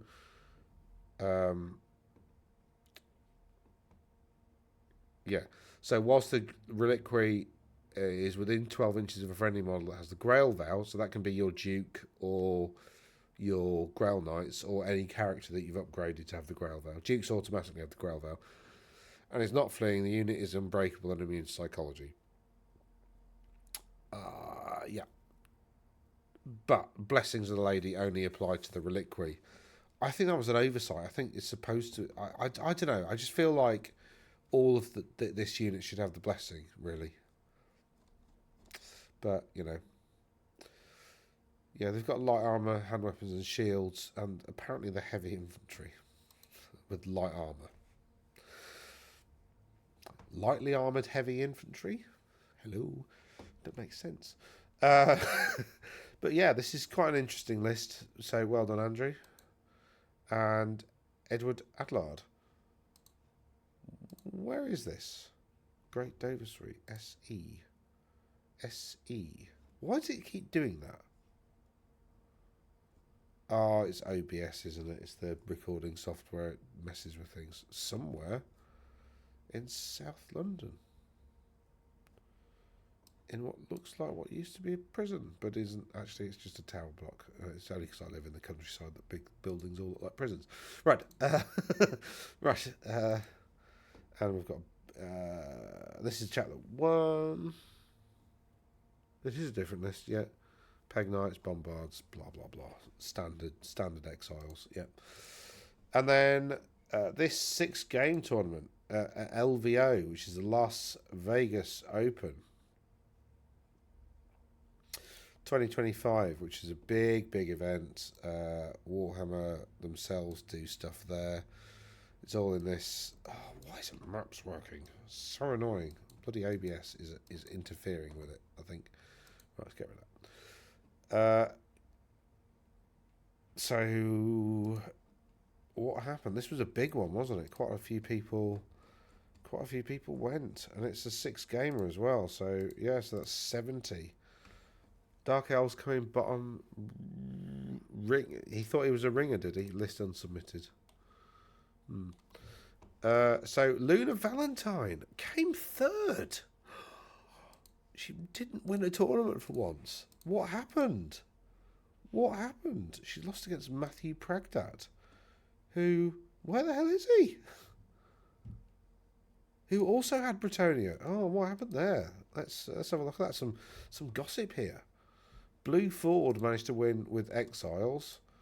Luna didn't go with Exiles. She went with the standard Bretonia list. So that'll be... Why has she done that? Right. So she's gone for a Baron on a Hippogriff. Shaking it up a bit. A Duke on a Royal Peg with that kind of stuff. Paladin, BSB. Yeah, Grauval, Virtue of the Duty. She's gone for 8 Pegasus Knights. 5 units of Bowmen. Lots and lots of Bowmen. But they're awful. Like, they are, you know, I don't know. I guess if they're just in the way to let your stuff fly in and flank stuff and all the rest. But, yeah. Really interesting. I mean, this is not too dissimilar to her other lists, but still, you know, quite different, actually. Subtly... It's like subtly different, but also it's also very different in terms of playstyle. Like, she's leaning way more into Pegasus Knights, and there's less sort of support play going on. The Weary Rose. I guess she would be. I mean, she's done a load of tournaments over last year. So, yeah. So she lost out to Matt Pragdat. Where is he? He's got, again, 8 Pegasus Knights, fewer Bowmen, more Knights of the Realm. And he's gone for a Prophetess. So, no magic as well. That's a big risk, actually. Interesting. Really interesting. I mean, you do need magic. Definitely. And not especially Bretonia. There's nothing special about them that requires you to have magic. You know, it's not like what army list? Like, it's not like Wood Elf. Wood Elves 100% need magic, right? Or else they just can't function. But, like, yeah. So Bretonia don't, but... And Matt managed to beat her. I guess because he's got all the same stuff, but he's just got some knights, so they can just pile through all her bowmen. And, you know, then they get countercharged by the Peg Knights, but then... And that little bit of magic, I think, would probably have pipped it. But, Really interesting. And actually, 8 points. That's a real. That was a real tight game as well. Really tight game. And that was on table 5. I mean, she got back up to table 3 in the last game, but still. Ooh, ooh. So table 3 is like that would be table 1, 2, 3. So like she was like 5th or 6th before the last game, and then managed to bring it up. But also, actually, that probably helped her a little bit because she was able to essentially, you call it submarining, where you get a loss early on, and that allows you basically, because you're a lot higher standard than the people you end up being paired with. You just curb stomp people for a bit, and then you get back to people who are kind of at your level, which is what Filippo did here, because he sort of lost fairly badly his first game. He was able to like get some really good results, and then it's only really when we got to the end of the tournament it was Filippo like playing against people who were sort of at his level, and then he got a draw. Which is why actually it's really hard to win a longer tournament, because the more games you win. Whereas actually Blue Ford has sort of got away with it a little bit, because he only got a 12 in his first game, which meant that the next round he was up against somebody else who'd only got a slight win. Now, getting a slight win doesn't mean you're a bad player. Like Ford obviously is a good player, but you do get some people who just get a bit lucky.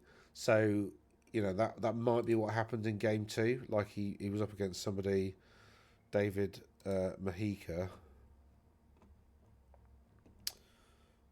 Oh, who's got a honking list? Just loads of chariots. There's no meat to that. So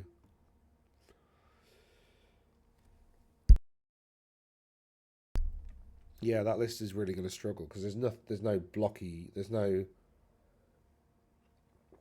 Minotaur herd at the bottom, but that's easily dealt with, and everything else is just really slow. So because none of these chariots have Swift Stride. I think Razor Gores do, but they don't. They're not as impactful as a chariot, obviously. Um, so anyway, David Mahika, where did he end up? David. Oh, there we go. 47. See what I mean? So he got no points in round 2. How did that happen then? Oh, sorry. Did he get? Oh, yeah, he got 20, didn't he? Yeah. So David Mahika in his first, he got 19 in his first game. How was he paired up with somebody who got a 12? Oh, that doesn't make any sense. Because he should have got paired up with somebody like Fiona, for instance, who, you know, she's got like 12 points in the first. So like normally you'd. Anyway, I'm not sure how the pairing systems work there, to be honest. That's gone a bit weird. But anyway, yeah, so Ernan, for instance, has had a tough tournament though. Arguably, probably tougher than Blue, because like he's won his first game, he's absolutely curb stomped his opponent. He's got a 20, which means his second game is going to be against somebody who's also got a 20, right? So it's going to be really hard, and he's ended up with a draw there. And then because he's not won 2 games in a row, he's going to be at somebody who's like 2/3 of the way up, and he's got a really solid result there. And he's going to be in like the top quarter of players basically, and he's got a slight win. I think this 20 here, this is the one that kind of propelled him into the top 3 really. And who was that against? That would have been probably table 3. So Chris Addy, who he absolutely smashed. Who's got I mean, yeah, a slightly suboptimal. It looks like mortuary cult. Yeah, slightly suboptimal mortuary cult list. As in, the only thing this needs to have like a big unit of skeleton archers and some poison attacks, and then it would be fucking great. But yeah, I mean, this is just slightly suboptimal, but it's all right. You probably want to drop one of those screaming skull catapults as well. Drop them. Drop the warriors. Give these the Shabti bows. Bow Shabti are great. Probably even drop the horse archers. Keep the swarms, and just have a big block of archers, and then one of these you need to give the thing, the poison attacks thing that I can't remember what it's called. Yeah. So Luna, big risk. Took a what looks like a slightly different list, but is actually very different list. Ernan.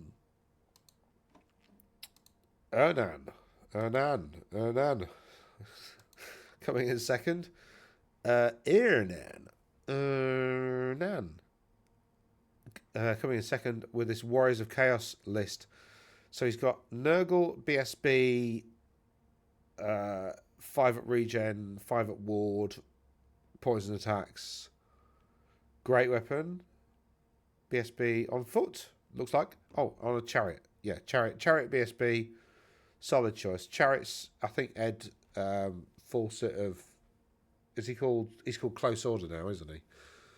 Of the Close Order channel, did a video on why BSBs on chariots are really good. Go check that one out. It is a really good, very good point. Didn't really need to be as long as it was, but yeah, BSBs on chariots are a very good idea for a whole load of reasons. Well, I mean, basically the reason is that because chariots, or heavy chariots in particular, tend not to have swift stride, you want your BSB to be kind of loitering around like near all of your units. The bigger base gives it a bigger range. If that, now in particular, chariots don't tend to be large targets, so they're quite difficult to target because obviously you can't see them through units. So they can loiter around behind. And also another thing they can do is if something's coming around to like outflank your unit, you can then counterpunch with your BSB on chariot. And BSBs are combat heroes anyway, so you don't mind it being in combat. Whereas putting like a wizard on the chariot, for instance, is okay, but like it's much better being the BSB on chariot. One of the best things to have as a BSB on chariot, I'll show you what I'm working on, is this. It's quite expensive, but a Coven Throne is great because you can make it so you can only hit it on 6s because it's got the Beguile rule built in, which means you've got to take a leadership test before you attack it, and if you fail your leadership test, it's not a psychology test, it's a leadership test before you attack it, and if you fail it, you need to roll 6s to hit. And remember, with Necromancy, you can probably have the character it's in combat with at, I don't know, a good -4 to their leadership fairly easily. So yes, anyway, where was I? And then he's got an Exalted Sorcerer, level 2, and a level 4, both Zeech. Mounted on anything? The level 4 is the General. Interesting.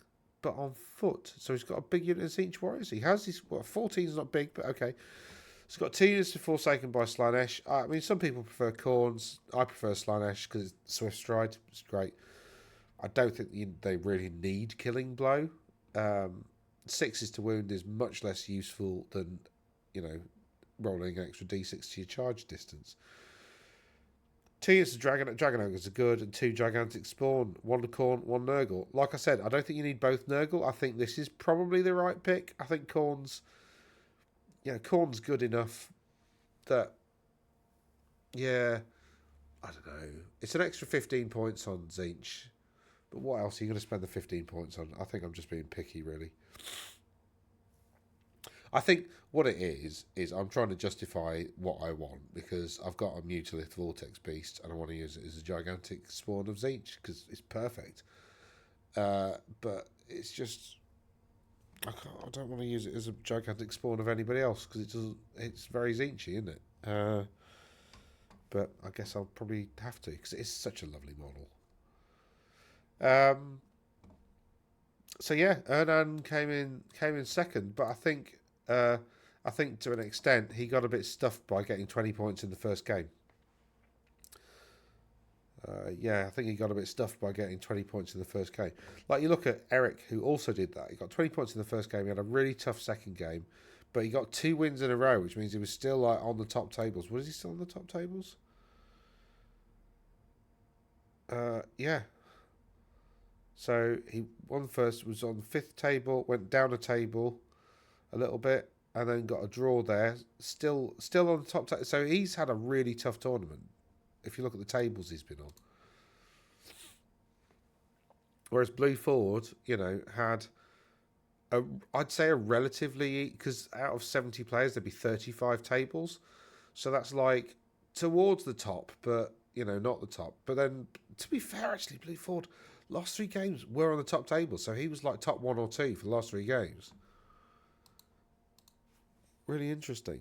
Whereas you know, Erland was on table two, and then went down, and then but you know, being in the top, I'd say like 10% of tables. So if there's like, or maybe being in the top five or so tables, you're up against real hard opposition. So that one, first game, you never know who you're going to get. Uh, these this one against Travis was probably reasonably easy for him, but it wouldn't be that easy. I mean, Travis will still be a good opponent, and then these three will be just real tough. Where was Luna? Yeah, I don't understand that because she was on table 11, having got 14, whereas Ford, Ted was on 14, having got 12. Whereas he was on table. Yeah, okay, fine. Cool. And then Bluefoot, Pip. Why have I gone for Pip? What's that? Oh, that was somebody who won another tournament, wasn't it? Which I didn't look at. Loads of skinks. Yeah, perfect. Yeah, perfect. The answer is skinks, as usual. Skinks are the cheat code. Great. Another version of Warhammer where the rules writers accidentally make skinks the best thing in the game. I wish they'd stop doing that. I know skinks are cool, but like, come on. And this is Blue Ford, who won 6 games, 2,000 points, 70 competitors. It's 1,200 times 70. That's 8,400 points deployed over the weekend in total. That's getting on for being one of the biggest tournaments we've had so far. And it's an Exiles list, of course it is, that won it. He's given them names, though, which is nice. Valiant Guardian Alistair de Vienne, who's got an Iron Spike shield, which is like a Thorn shield. So I think if you roll ones to hit, maybe and wound, you take wounds back. And he's got the Virtue of Heroism. That's actually a really smart combo. Because heroism, you don't want a magic item, and this actually can, because I don't think you get armor saves against the rebounds. So that's actually really useful against like monsters, because you know. So if heroism fails, then he'll chip away a few wounds with that probably. Lord Maurien Le Brouillon. With a Royal Peg, Frontierac, Knightly Temper. So yeah, you've got those two dukes, Heroism and Knightly Temper, Frontieracs, classic combo there. Sir Tancred de Beston.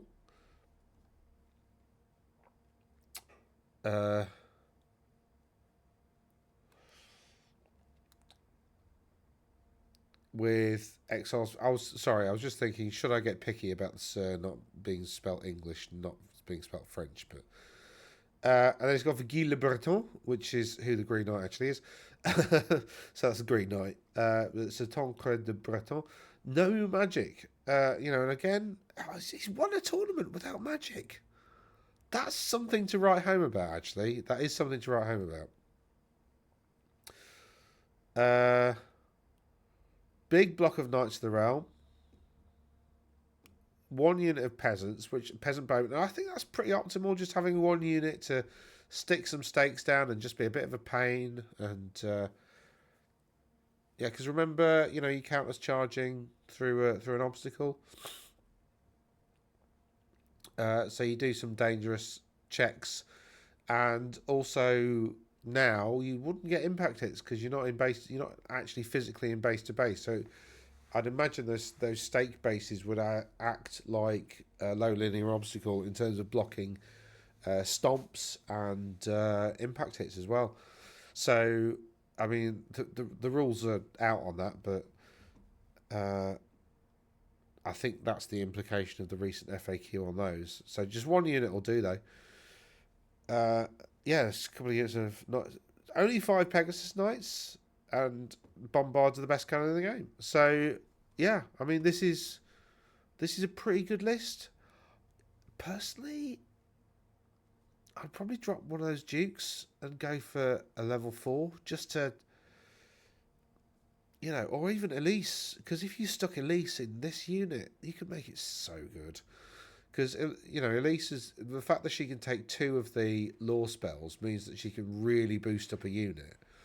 So you can give the unit like a 5-up regen remains in play, and also give it, what is it, extra strength and AP remains in play, something like that. So you can really make a unit like, imagine if these are strength 6 on the charge, AP 3, 5-up ward, 5-up regen, 3-up, you know what I mean? Like it soon becomes a really, really good unit, and she's definitely worth the points in the unit. So yeah, it'd be 500 points in a unit, but sheesh, it's going to punch like, whatever. So yeah, really good list, and well done to Blue. He's probably had the hardest tournament out of everybody. And I think that's about it. That's about all I wanted to talk about in this video. And oh my god, it's going to be 2 hours long. What an absolute month of Warhammer we've had in January. It's been absolutely fantastic. There's been a lot of interesting tournaments. I've probably missed a load. I haven't checked the other ones, but meh, I can't be bothered. Oh, go on then. Let's have a look at New Recruit just to see if there's the other one that I keep looking at. It seems quite good, but Warhammer, the old world. Go away. There's tournaments. Have there actually been any? Oh, the Welsh Open.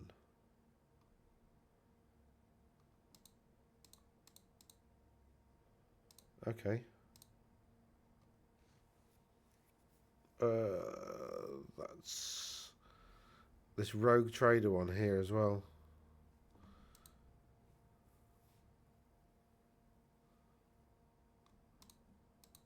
That's a round 3. Well done to these guys. Yeah,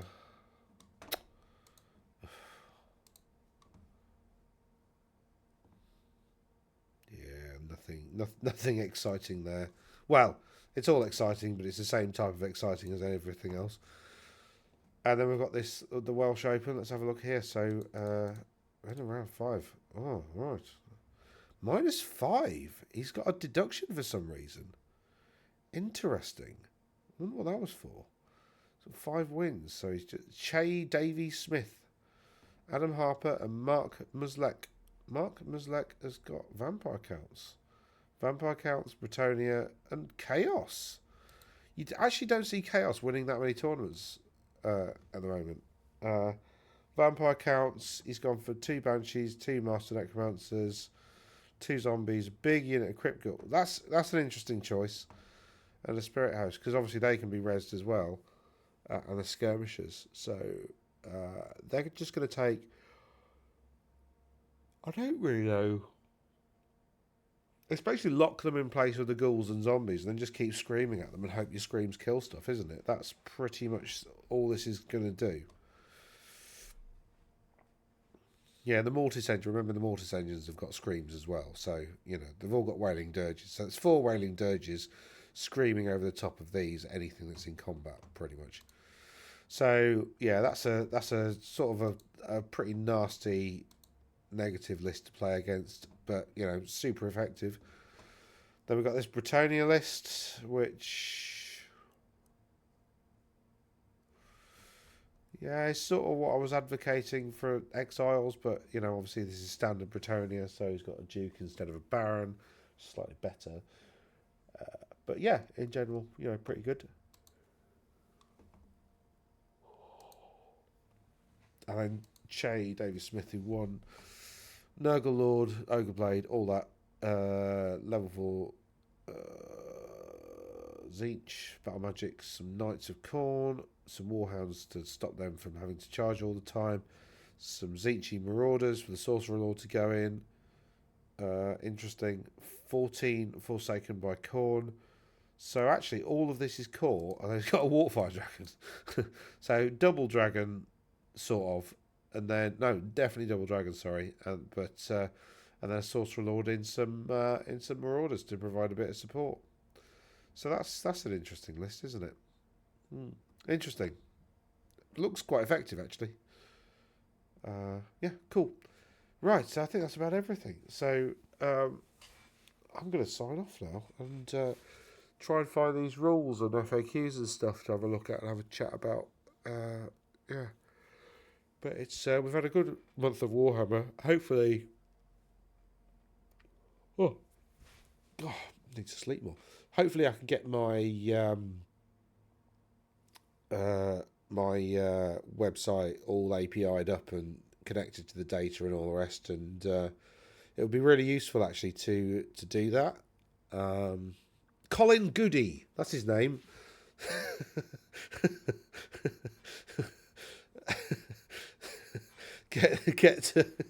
get my brain just remembered that. Get my website's all API'd up, and then I can start to, because I'm more interested in like the overall meta. I mean, the individual player rankings are quite cool. The way he's done it is regional though, and I'd prefer to like, rank everybody against everybody in the world, and just like not have any kind of break down all the barriers.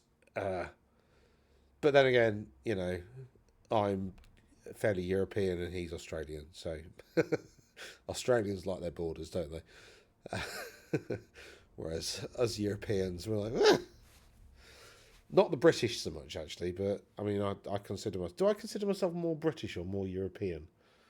I think probably slightly more British, but I still feel quite European. I'm quite, quite relaxed about things. But then again, I said that I went on holiday. I didn't go on holiday actually, but I went to Italy a few years ago for a wedding, and the place really wound me up because there was just nobody did anything. It was all so I've got that kind of Germanic. I like things done in a certain like. And I just like to get the sense that people are putting an effort into things. Whereas in Italy, it's just like so laid back. It was like, will you just do the things? Like, oh, I found it really frustrating. So, but Germany's in Europe, isn't it? So I've got that kind of Germanic kind of. I like things to go, no, it's not that I like things in a certain order. Like I'd say I'm more like ADHD than autism, but like I like. So I'm not a massive. It's not a structure that I want. It's just I like there to be like a bit. When somebody's doing something for you, I like there to be a bit of sense of urgency. Like, yeah, we want to get this done. We want to get it finished for you. Do you know what I mean? Rather than just, yeah, I'll just sort of do whatever. Like that kind of Gallic shrug. Yeah, I'll just sort of do it when I get around to it. It really annoys me because like I'm paying for a thing. Do the bloody thing. I've worked really hard for my money, and I have. I'm not rich by any means. Anyway, what am I talking about? I've spent 3 minutes ranting about something and not. What was I even talking about? European what borders? Colin Goody, yes. Anyway, I need to do a video with him at some point. It's just what to talk about, really. We could spend a whole day just talking about stats. I mean, if people find that interesting, then great. Let me know. Anyway, who am I kidding? It's 2 hours into a video. Nobody's still going to be watching after 2 hours of this nonsense. So I shall bid the nobody who's watching adieu. And if you have got this far, put a comment down below just to prove that I'm wrong. Anyway, I shall see you again soon. Toodaloo.